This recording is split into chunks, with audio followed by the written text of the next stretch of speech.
Good Monday morning. Welcome back. We are here. We return Monday, what we expect to be a beautiful warm day in Georgia. Wherever you're at this morning, we appreciate you tuning in across rural America, right? Voice of Rural America. I'm your host, BKP. If you're new here, we call this BKP Politics on FYNTV.com. And we look forward to a great week. We always enjoy coming here every Monday morning, Tuesday, Wednesday, Thursday, and then Friday. We always go on the road in town, Blue Ridge, Georgia. We go to Circuit World. We have a different kind of show on Friday where we have an Ask the Doc segment, a political panel, and a pet of the week. So, as Emily, good morning, Emily. I hope you enjoyed your weekend. I sure did.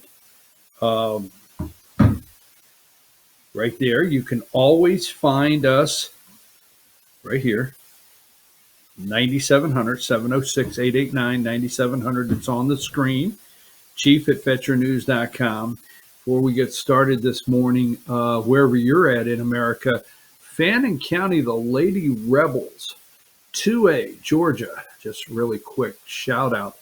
They won Saturday's game, and they will be playing in Macon, Georgia, I think Thursday at 12:30 noon for the state championship. That is big. Way to go, Fannin Lady Rebels basketball team.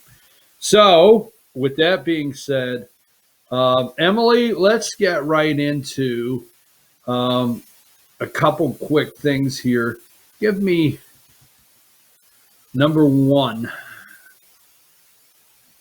If you have tuned in this morning because you're concerned,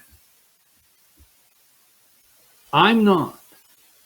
I, for one, do not give a damn. I do not give a damn. Sorry to start it Monday morning. About Archie's skin color. I do not. Oprah said, "What? Who asked you about his skin color in the palace?" I, for one, do not give a damn about Archie's skin color. You see, I did not come up with the skin color chart. Yes, I did not come up with it. I not long ago, some people got upset with me about some things I said that sounded racist. Wrong program. Not a racist. Did not come up with the skin color chart. I do not recognize skin color. I don't. Doesn't happen here. But they love to talk about it. And then when we talk about it, but don't give a damn. Don't give a damn about the Royals this morning. Don't give a damn. Okay? Sorry, I know it's Monday morning. My own mother said, please don't do that. Don't do that. But I can't help it. I mean, there comes a time when you just have to reiterate, I do not, all of this, I tell you, this is a week. Your eyes have to be open now. Okay? You have to take the blinders off. Okay? You have to start looking, no pun intended, left and right. You've got to clear up your vision and get focused in on what's really taking place. There's something bad wrong, okay? Something bad wrong when we are okay with passing a $1.9 trillion spending package and not caring at all where the money's coming from, who will pay the bill when it comes due, okay? Who will finish dining around the big table and everybody just wondering who's going to ask for the check, okay? Every network this morning, CNN, MSNBC, you name it, every news cycle is about these people. I don't even, Meghan, is that her name? I don't know. Harry, I don't give a damn. And I don't care if Oprah asked and she said, royal racism concerns over son's skin color. Don't give a damn, okay? So we are going to pass over that. Now I'm going to tell you,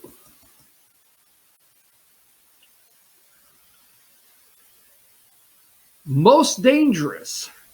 Now there's times when I'm very cautious about the words. What was it on Rush Hour? Do you understand the words coming out of my mouth? I'm very concerned sometimes about the words I use. When I say most or never, you know, these are big. These are going the distance. But I'm prepared for this one because I studied this one. I brought it to you last week. I said last week, I've said before, but last week I got into it. Watch this guy. To me, he's the most dangerous man in America today. Yes, number 49. Yes, most dangerous man in America today is Joe Manchin. Well, what about Joe Biden? I get it. Joe Biden's got a pen. Obama said he had a pen. Trump had a Sharpie. Trump like them big, you know. But they got a pen. I get it. No, you're wrong. Biden is dangerous. Look, Biden can sign executive orders, and he's done that. And Biden can cause a crisis at the border with executive orders and many other things, and he's done that. Biden could scare the hell out of me with regulations through these bureaucracies by the appointments he's made, and he's done that, okay? But Biden can't put the legislation in place, the stone legislation in place that the House and Senate can. He can't do that. He has to have, he needed the 1.9 trillion. He needed Joe Manchin, okay? And Joe Manchin's getting something out of the deal. Dangerous man, Joe Manchin. Now, to my west, by God, Virginia. Okay, I got it. If you don't understand that, can't help you. It's in the Wayback Machine. But to my west, by God, Virginia friends, I love you very much. Okay? I love that you have voted for Trump twice, 2016 and 2020, in landslide record numbers. I like that you have a Republican House, a Republican State House, State Senate, now no longer Democrat. I like that, okay?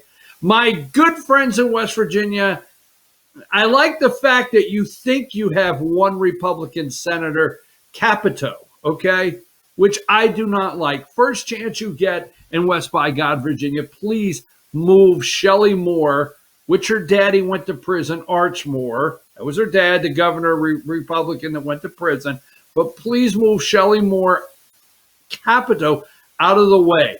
Get rid of these, please. In America, West Virginia right now is a perfect example. Please get rid of these lifelong family legacy Democrat political family, the deep legacy. Get rid of the Capitos in West Virginia. But I like the way you think you got a Republican senator. I like that. I like the way you now have a Republican governor. He's not really, Big Jim's not really a Republican, but I like the way you think that. Okay, I'm with you. And I'm not being negative, but West by God, Virginia,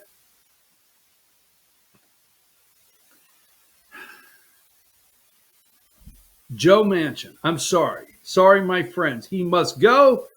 It'll be a while. I don't think Joe's up in 2022. Is Joe up in 2022? Interesting. All right, so we're going to talk about him. The filibuster. The guy went everywhere yesterday. He's doing Axios. We're going to do a whole segment on this guy. Number 40. He went to, yesterday, he was on every show. Every show. Number 40. There's Fox News Sunday. Number 38. Here's Meet the Press. Okay? Meet the Press. Here's number 37. And these are just little pictures I took off the face of my computer as I was watching all the shows yesterday. Number 37, he's on ABC right there with Martha Raddatz. Everywhere. This guy is everywhere. Okay? So we have a $1.9 trillion package. $1.9 trillion. All right? Before I get into that, go ahead and take that off the screen. I want to open up in Georgia just a minute. And I'll tell you why. For our national viewers out there, stay with me. This is very important. This is not a time to leave. This is not where you say, oh, he's going to talk about Georgia. Folks, Joe Biden signed an executive order, okay, concerning voting rights this weekend. Now, Joe can only do so much with the pen, okay? He can only do so much. But they want to federalize. Joe Biden came out when on Bloody Sunday, yesterday, Selma, Alabama, right? The bridge crossing.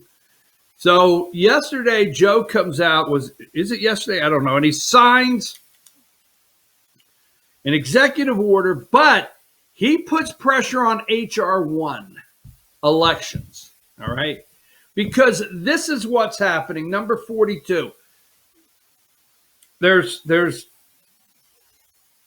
40-some states across the country that are looking at their voting integrity of election laws, okay, election laws across the country. And it has liberals live it. Liberals live it. Okay, they know 2020 could be a very pivotal turning point in this country. Not only could Republicans take back the House, they could take back the House with somebody like a Jim Jordan, the Speaker of the House. Now, I don't know, but they could take back the House with Trump-like candidates or Donald J. Trump endorsed candidates. The 2022 midterms could really make a major push to take back the House, get rid of Nancy Pelosi, and maybe even start impeachment. Although there has already been an article of impeachment filed, it's generally not being negative to Marjorie Taylor Greene, but it's negative. Basically, it's useless until they get control of the House. But that being said, we are looking at today being crossover day in Georgia, and HB 531 has already passed the House. Okay, and we're asking, today is crossover day in the 2021 legislative session. Now, what does that mean? Really quick out there. It means we have Senate bills, which start with SB, obviously, and our House bills, HB. So you got your HB 531 that deals with elections, voting, but it does not go the distance in eliminating no excuse absentee ballots. It doesn't. HB 531 is an okay election integrity bill. Okay, it's okay, but it's weak. SB 241 pushes the limits where HB 531 will not go. So SB 241 in Georgia will curtail. I love the opportunity to use curtail. It will curtail the powers of the Secretary of State of Georgia, all right, which many want, because Brad Raffensperger, we know the disaster he caused. Now, I don't like to say in all fairness, so I'm not going to say in all fairness, right? But I've already said it. Anyhow, okay, got to remember when Brad Raffensperger made the deal with the Democrats back in March of 2020, okay, Brian Kemp, the governor, had to sign off on it, and so did the Attorney General of Georgia, Chris Carr. They had to sign off on it, so keep that in mind. But Brad Raffensperger, it would reel the powers in of the Secretary of State not to be able to make deals out there without the state legislative approval from the state. There you go.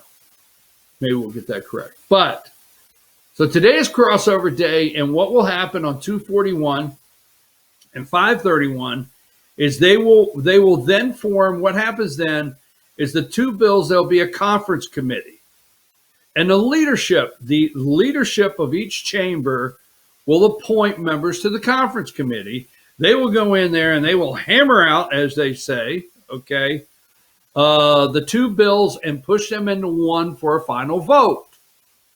All right. That being said, right now you have to call today and tell Senate. Now, the House is not as important because it's already passed. HB 531 is passed. But you have to call state senators, because the scary part is up to midnight tonight, they can water down SB 241, water it down. And what do I mean by that? Governor Brian Kemp in Georgia wants them to water down SB 241. Okay. Back off a little bit. Okay. You see, Brian Kemp used to be the Secretary of State of Georgia, so he's not really in favor. He's more of a Secretary of State kind of guy, and he's not really in favor of backing. He's not really in favor of backing, curtailing Secretary of State power. Okay, he's not really in favor of that.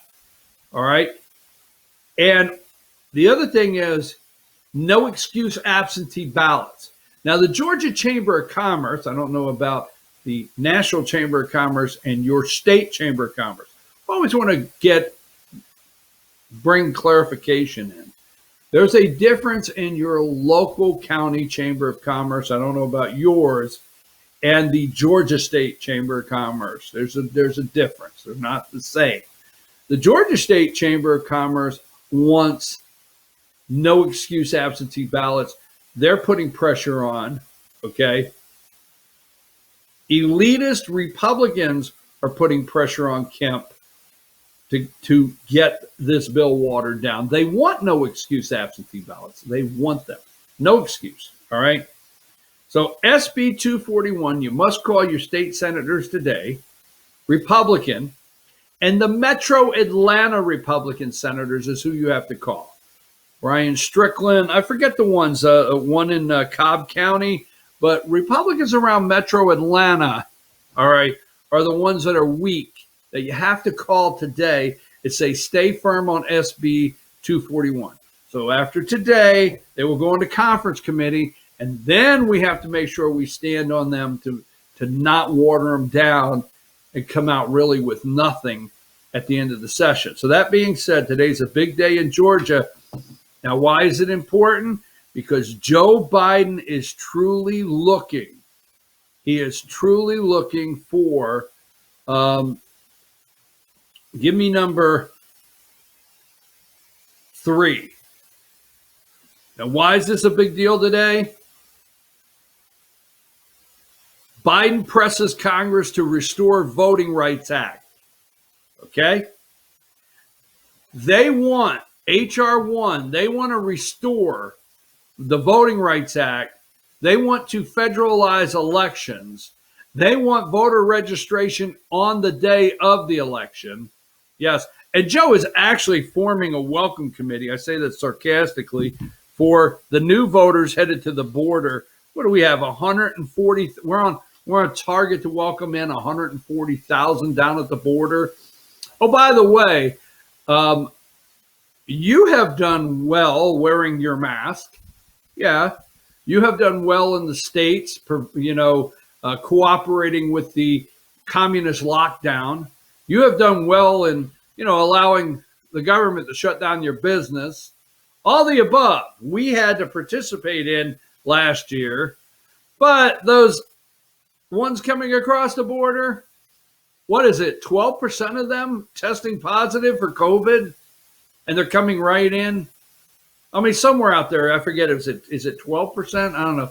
But a pretty good number is testing positive for COVID. It is rolling right into Arizona and Texas. Come on in, baby. You know. So when we come back, let's talk about, how about this? Number 9. This is what you don't hear too much of this morning.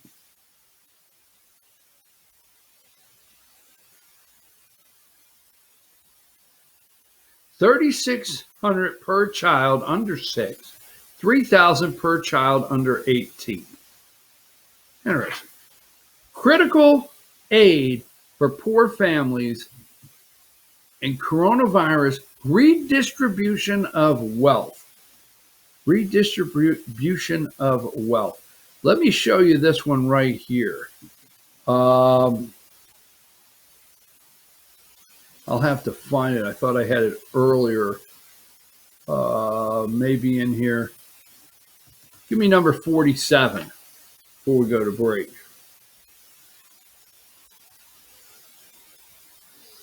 Poverty on track for record decline.